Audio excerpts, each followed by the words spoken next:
இந்த மாவட்டத்தில் எவ்வளவு பெரிய ஆச்சரியங்களை செய்திருக்கிறார்கள். தனியாக நின்று 7 சட்டமன்ற உறுப்பினர்கள், ஒரு சட்டமன்ற உறுப்பினர் தூத்துக்குடி பகுதியில் தானமாக கொடுக்கப்பட்டது. வெற்றி பெற்ற பிறகு நீங்களே வைத்துக் கொள்ளுங்கள் என்று. அப்படிப்பட்ட கட்சிக்காரர்கள் இந்த உலகத்தில் எங்கேயாவது பார்க்க முடியுமா?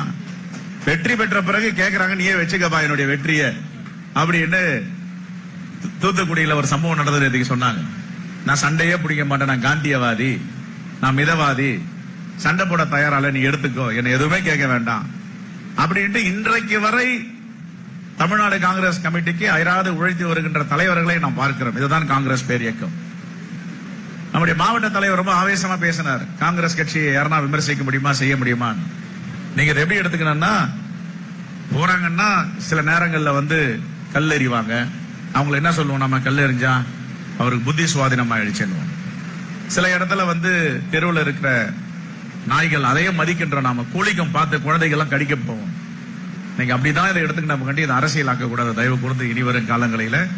ஏனென்றால் காங்கிரஸ் பேரியக்கம் என்பது 140 ஆண்டுகள் எந்த கொம்பனாலும் அசைக்க முடியாத மாபெரும் இயக்கம் காங்கிரஸ் பேரியக்கம்.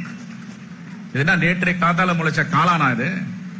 140 ஆண்டுகள் 1885ஆம் ஆண்டு எதற்காக காங்கிரஸ் பேரியக்கம் உருவாக்கப்பட்டது? ஒன்னு தேர்தல் நின்று வெற்றி பெறதுக்கா? தேர்தல் நின்று ஆட்சியை பிடிக்கிறதுக்கா? இந்த தேசத்தில் இந்த மண்ணில் எவனவன் பிறக்கிறானோ அவன் சுயராஜ்யத்தோடு சுதந்திர காற்றை சுவாசிக்க வேண்டும் என்று போராடிய தலைவர்கள் எங்கள் தலைவர்கள். யார் யாரெல்லாம் காங்கிரஸ் விமர்சனம் பண்றாங்களோ அவர்களுக்கும் விடுதலை வாங்கி தந்தது, அவர்களுக்காகவும் போராடிய கட்சி. வரலாறு தெரியாம நேற்று முளைத்த காளான்கள் ஏதாவது பேசுகிறது என்றால் அதை பற்றி நீங்கள் தயவு கூர்ந்து விமர்சனம் செய்யாதீர்கள், அதை விட்டு விடுங்கள். முக்து பாரத் ஒருத்தர் சொன்னார். சொன்னவர் யாரு?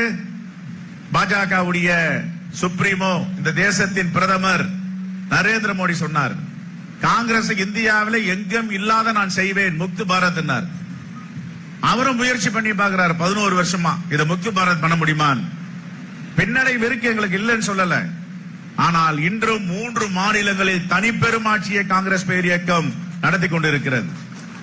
காஷ்மீர்ல இருந்து கன்னியாகுமரி வரைக்கும் ஒரு கட்சியில கொடி பறந்துட்டு இருக்கு, மூவர்ண கொடின்னா அது காங்கிரஸ் பேரியக்கம் மட்டும்தான்.